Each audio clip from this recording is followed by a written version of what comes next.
He's playing some games, the worst he recalls. He's gonna find out which one sucked the most balls. The angry video game nerd is here. Oh, he's making a list and checking it twice. He's gonna go home and eat chicken and rice. The angry video game nerd is here.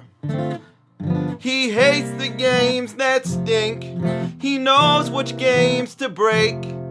He just might even hate them all, 'cause he's mad for fucking sake. You better watch out, don't give these games a try. You better not play them, he's telling you why. The angry video game nerd is here. I'm here to talk about a series of games based on stories from the Bible, all with weird deformed cartridges made for Nintendo systems but without any endorsement from Nintendo. Like take this one for example, Bible Adventures. Would you want to buy this with its weird baby blue cartridge? It's made by a Christian gaming company that makes unauthorized Nintendo games. Let's check it out. Alright, 3 games in one. You got Noah's Ark, Baby Moses, and David and Goliath. First, let's do Noah's Ark. Well, there's Noah. He moves pretty fast for an old guy. The object's to get the animals in the ark. Holy shit, you just pick them up? Is that how Noah did it? He did it all by himself by picking the animals up and carrying them into the ark? Well, according to Bible Adventures, that's how it happened. So there's where you drop those fuckers off. You just bring them to the door, you let those bastards run in there. You get a checklist of all the animals you need, so it's pretty simple. Go find some more, bring them back. Fun, huh? I just can't get over that. He's an old man, and not only does he pick the animals up, he lifts them over his head. It doesn't even slow him down. How can such an old man be so strong? Have you ever tried to lift a horse? They're not that easy. What the shit? Let alone a horse and an ox? Or fuck, a horse, a cow, and 2 oxen? What the fucking shit? Noah's so goddamn strong, he puts the Hulk to shame. And the poor creatures, they're so scared shitless, they don't even try to get away. Noah, man, nobody fucks with him. Not even Chuck Norris. The only animals that have the balls to fight back are the pigs. Stop it! Damn pig! I'm only trying to take you in the ark. There's gonna be a flood. What, do you want to die? Alright, that's it. You're gonna get it. So, what do? You grab that, whatever it is, and you knock that motherfucker out. Take that, bitch! Now I gotcha. You're going in the ark, you fucknut. I hate those pigs, but I also hate the oxen. You drop them every time you jump, so you gotta keep picking them back up again. The monkeys are also pretty damn annoying. Sometimes you gotta chase them all around. What a sight. Look, an old man climbing up a tree chasing monkeys. It's quite ridiculous. You fucking monkey, get back here! Now you're gonna get it. Take that, you monkey fuck! You're going in the ark. Another thing really amazing about Noah is that he can run so fast, he can actually outrun the screen, which is really annoying because you can't see where you're going, so you have to stop just to let the screen catch up. Another sign of a badly designed game. Now it looks like we got all the animals, except the snakes. Now that's got to be tricky, right? Grabbing them's out of the question. So let's pick up that thing and try to knock them out. Well, I can knock them out, but if I don't catch them, they're gone. I can't catch them either. Shit. How do you get those damn snakes? Well, guess what? I'm trying to get the wrong snakes. But how can you blame me? They're the first snakes you see in the game. Well, check this out. I go in this cave, and this is real frustrating because to climb the walls, you have to jump and hit the A button at the perfect timing. Then once you get to the top, there you go. There's your snakes. So these are the real snakes you're supposed to get, not the ones in the trees. They're only decoys. Challenge is one thing, but why does this game have to fucking trick me? So don't get the snakes that you first see when you're walking around. Go take a wild guess. Climb through the cave until you find the real ones. Fuck this game. Now you thought that was bad? A game where you collect a bunch of objects to bring back to the middle of the board? How could it get any worse? Just watch. Our next game is Baby Moses. Alright, well, the object of the game is to get to the end of the level carrying Baby Moses. Now, this is really annoying because while carrying him, there's no way to defend yourself from everything that's out to kill you, and I do mean everything. If the soldiers catch Baby Moses, they throw him in the water. What assholes. And what's with this theme of carrying things? It's actually kind of a rip-off of Super Mario Bros. 2. Even the graphics kind of remind me of it, except for those chocolate cats. Speaking of carrying things, look how many things she can stack. What kind of picture is this? Moses' mom carrying baby Moses, carrying a block of cheese, carrying a guy carrying a spear? I never thought I'd see that. Beware the black spaces. If you jump through them, you fall in the water and die. Whoa! Either that or I guess it shoots baby Moses up in the sky. What's going on? This game sucks ass. God, this is annoying. The only way to have any fun at all is to throw baby Moses in the water and then go explore the level without him. This is a weird game. What other game could you ever say, I just threw baby Moses in the water? For some reason, I can't stop saying baby Moses. Baby Moses, baby Moses. When you finish the level, it says good work, but you forgot baby Moses. I didn't forget him, I just didn't want him. Well, there's only one shitty game left, David and Goliath. Well, you're going around carrying sheep. Yeah, are you surprised? The object is to bring 4 sheep to this blinking arrow to advance to the next level. The originality just stuns me. And you know what? All 3 games use the same music.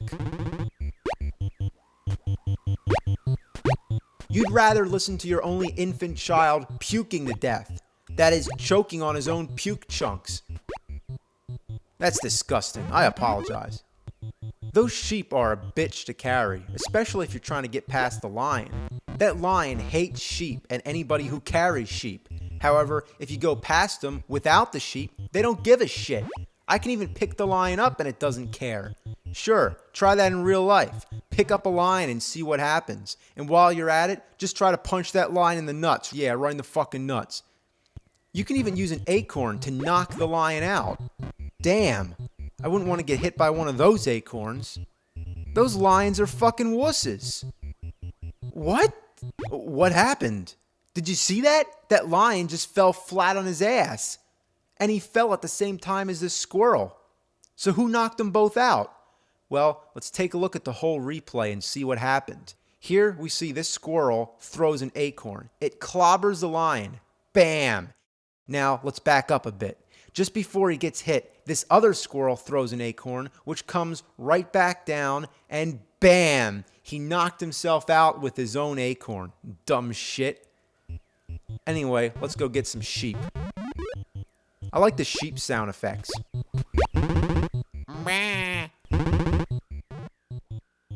Come on, you damn sheep. I'm not gonna hurt you. Sheepy, sheepy. Sheepy, sheepy, sheepy. Fuck this. I feel like a stupid asshole going after all these sheep for no reason. The most fun I have in this game is watching that weird squirrel. I'm telling you, that squirrel does some weird shit. 1 minute it's sleeping, then it's running up and over the tree, and oh my god, look at that! It's a flying squirrel! Or it's like climbing the sky. Where'd it go? Oh, there it is! Wow, they were on drugs when they made this game. Later in the game, you get a weapon, some kind of fireball or something, I don't know, but it sucks. It's just like the rock in Friday the 13th. It arcs over everybody you try to hit. What good is a weapon that doesn't go straight? Like, it deliberately dodges your target. What a piece of shit.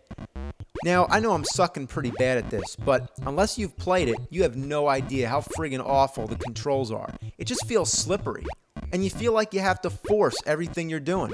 But that only makes it more likely to overshoot a jump or undershoot it trying not to. Doesn't help either that there's all these rocks coming down. And finally, when I get up here, it's not even worth it because there's nowhere to go. I can't even go in those caves. So that's enough of this shit. Well, that's Bible Adventures. You thought that was weird? Well, wait till you see Bible Buffet. Yeah, Bible Buffet. When I first heard the title, I just didn't get it. My only guess is it has to do with food and the Bible. Well, guess what? I got half of that right. It definitely has to do with food, but there's no mention of anything from the Bible anywhere in this whole game. What is this I'm looking at? It's a board game? In fact, it's a ripoff of Candyland. Just look at it. All the different food-themed lands like Potato Land, Barbecue Land, Pizza Land, Dessert Land. Player 1. Oh my god, it's talking.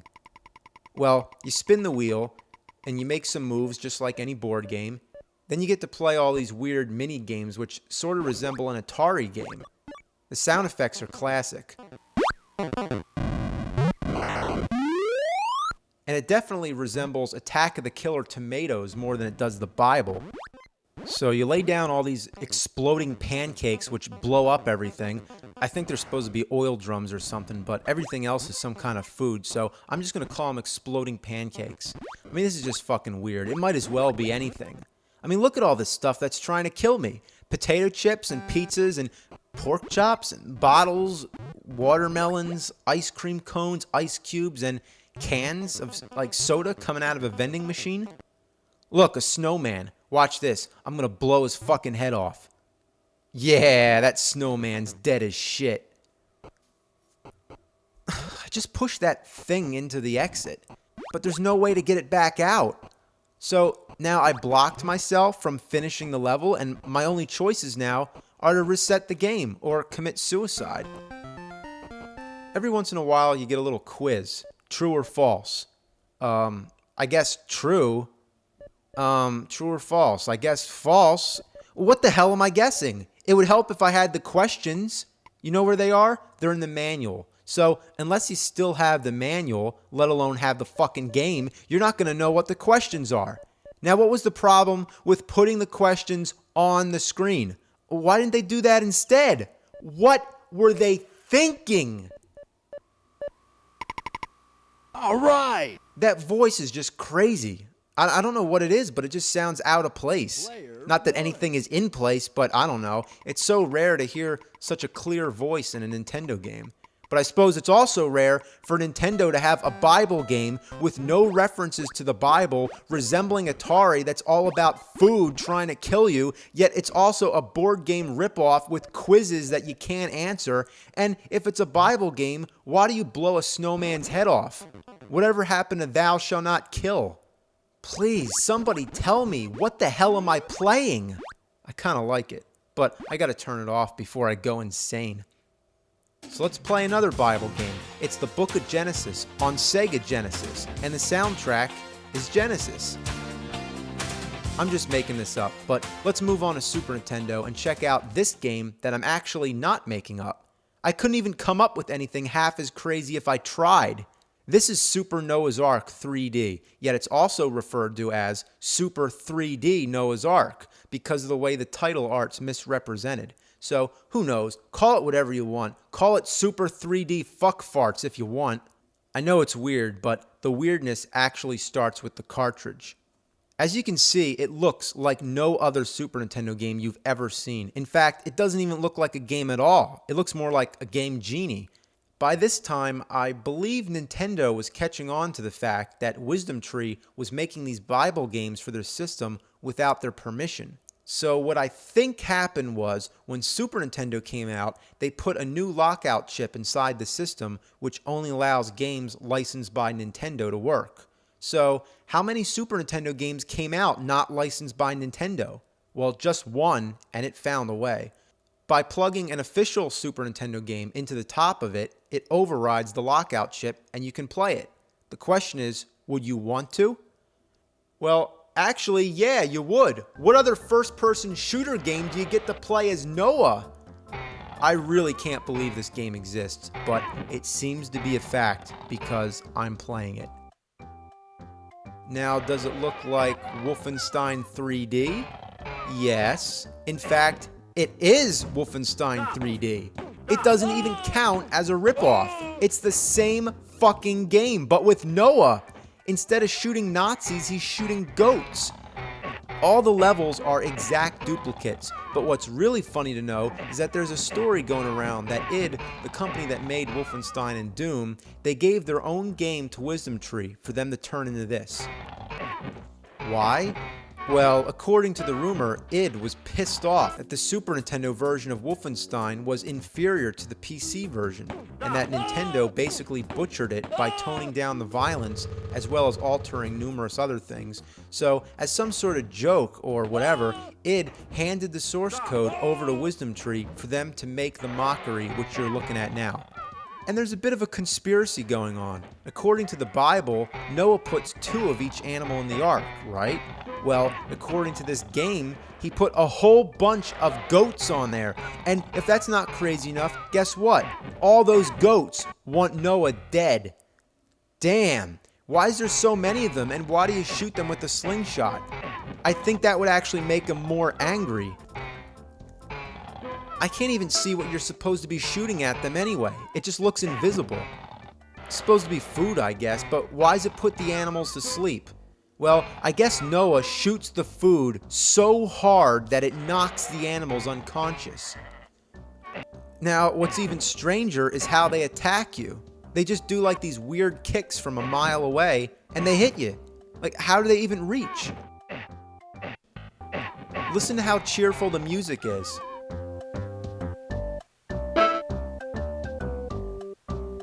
Wow, that's great. It's just what you need is some really upbeat music to go along with Noah getting murdered by a bunch of fucking goats. So, that's it. There's more animals along the way, but you get the idea. So, as we've seen, every one of these Bible games rips off something. So just to show you another example, let's take a look at spiritual warfare on the Nintendo. Okay, right off the bat, what does this game look like? Well, here's some hints. Look, it's an aerial view with like bushes and rocks. You start off with 3 hearts for health. You hold 2 items, you go into a little cave and you talk to someone. And when you walk to the next area, the screen moves. There's that square-shaped stairwell. And there's a raft. You go down ladders with gray stone walls. And when you start the game, you get to type in a name. Well, if you can't already tell what this game looks like, let me spell it out. That's right, Zelda. Let's recap, shall we? In Zelda, we have an aerial view with bushes and rocks. You start off with 3 hearts for the health. You hold 2 items. You go into a little cave and you talk to someone. And when you walk to the next area, the screen moves. There's that square-shaped stairwell. You go down the ladders with the gray stone walls. There's your raft. And when you start the game, you type in a name. What a shameless ripoff. Well, at least they came up with a few original ideas, like sometimes when you kill your enemies, a flying devil comes out. And besides just the usual rocks and bushes or trees or whatever, they randomly have all these garbage cans placed about. That's where this game belongs, the fucking garbage. Alright, let's play one more game. King of Kings. Oh great, 3 more games. Fuck, let's do Wise Men. Well, you're on a camel. You're basically just trying to ride to the end of the level. Your obstacles include lizards, a cactus that comes up out of the ground, flying rocks, porcupines shooting needles, moving pitfalls, and blocks that come down and stun you. Just like in Bible adventures, the control is really awkward, but here it's so bad it's nearly unplayable. So every once in a while, you pick up these scrolls that make you answer questions about the Bible, like who is Jesus' mother? Well, that would be Mary. Now, why are there quizzes in the middle of this game? Quizzes aren't fun. Quizzes make you feel like you're in school. Games are fun. Quizzes, not fun. Put them together. So, you'd probably rather just play the game than answer the questions, which would be a good reason to just avoid the scrolls. But if you get the questions right, you get energy, which you want. Now, a lot of these questions are true or false, and once you get used to that, you tend to not look at the words true and false, because you instinctively assume true always comes above false. But no, not with this game. They alternate just to trick you. Many times I accidentally pick false when I mean to pick true. I mean, what's up with that shit? Just keep them the same. Now let's try Flight to Egypt. It's bad. Alright, Jesus in the Temple. Last fucking game. Let's get it over with. Okay, another rip-off of Super Mario Bros. 2, where you're jumping on logs to get across the waterfall. Well, at least they upped the challenge on those logs, but it's just flat out annoying. The logs have the most erratic pattern. Sometimes you jump too early thinking that the next log is going to come, but it doesn't. Then just to tease you, it pops up at the bottom, crawling up the waterfall just to sit there and mock you. Other times the second log shows up, but once you're on it and expecting the third one, it doesn't come. But just for one final kick in the balls, it throws all these other logs down to make you think that you can salvage it and jump your way back to safety to try again. But no, not quite. The graphics are really flawed. I mean, usually you know to time your jumps once you see that log coming up over the waterfall, but sometimes they just appear at random, which doesn't give you enough time to react. Also, what's going on with those colors in the sky? Looks like something you might see if you take too much LSD. There's really nothing else worth mentioning with this game. It just sucks, and I can't even stand to play it anymore. I'd rather fuck a porcupine and shove a cactus up my ass. I'd rather slurp crap oozing out of a warthog's anus hole. It's just a bunch of poopy, diarrhea, doo-doo ass shit. That's it. So, Merry Christmas, Happy Hanukkah, Happy Kwanzaa, Happy Birthday Jesus, whatever. Happy Holidays. See ya in 2007. He's playing some games, the worst he recalls. He's gonna find out which one sucked the most balls. The angry video game nerd is here.